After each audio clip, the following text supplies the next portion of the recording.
बहुत समय पहले की बात है। एक बहुत गरीब इंसान था। उसके साथ उसकी पत्नी और 2 छोटे छोटे बच्चे भी थे। उसका अपने परिवार का पालन पोषण करना बहुत कठिन हो गया था। उसका दिमाग काम नहीं करता था और मन भी अशांत रहने लगा।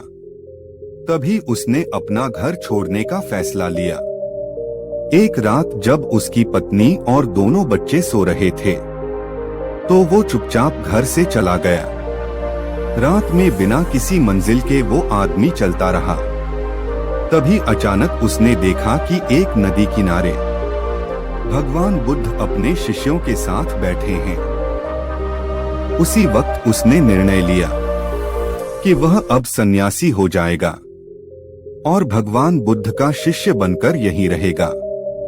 उसके बाद वह भगवान बुद्ध के चरणों में जाकर गिर गया और उनसे विनती करने लगा कि वो उसे अपना शिष्य बनाकर अपने साथ ही रख लें। भगवान बुद्ध ने उस गरीब इंसान की बात सुनकर उसे अपना शिष्य बनाकर अपने साथ रख लिया। भगवान बुद्ध अपने शिष्यों के साथ आगे बढ़ते हैं। रास्ते में चलते चलते थक गए थे। सब रुककर एक पेड़ के नीचे विश्राम करने लगते हैं। तभी भगवान बुद्ध को गर्मी के मारे बहुत तेज प्यास लगने लगी।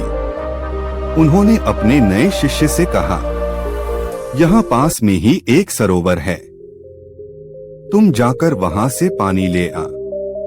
भगवान बुद्ध का आदेश मानकर वह सरोवर से पानी लेने चला गया। जब वह सरोवर के पास पहुंचा, तो उसने देखा कि कुछ जंगली जानवर सरोवर में उधम मचा रहे हैं। जैसे ही वह सरोवर के और पास गया, सारे जानवर वहां से भाग जाते हैं। लेकिन सरोवर में कीचड़ सड़े गले पत्ते ऊपर तैर रहे थे, जिसके कारण उसका मन नहीं मान रहा था। उसने सोचा, इतना गंदा पानी भगवान बुद्ध पिएंगे कैसे? फिर वह बिना पानी लिए वापस लौटता है और आकर बुद्ध से बोलता है, भगवान उस सरोवर में तो बहुत ज्यादा गंदा पानी है, वो पीने लायक नहीं है।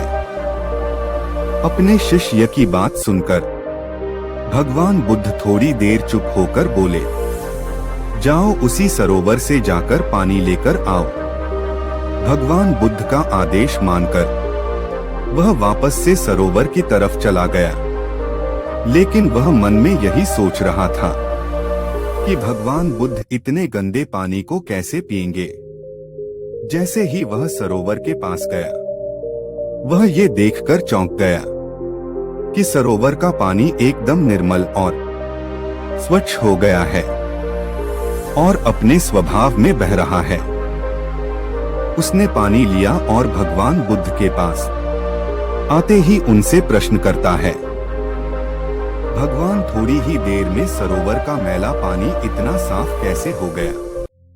फिर बुद्ध ने उसे समझाते हुए कहा, जब जानवर पानी में उधम मचाए हुए थे, तब सरोवर का कीचड़ उभर आया था।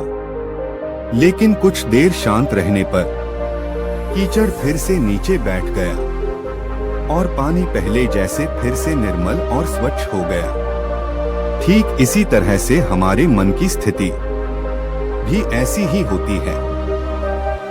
जीवन की कठिनाइयों और भाग दौड़ हमारी मन में उथल पुथल पैदा कर देती हैं।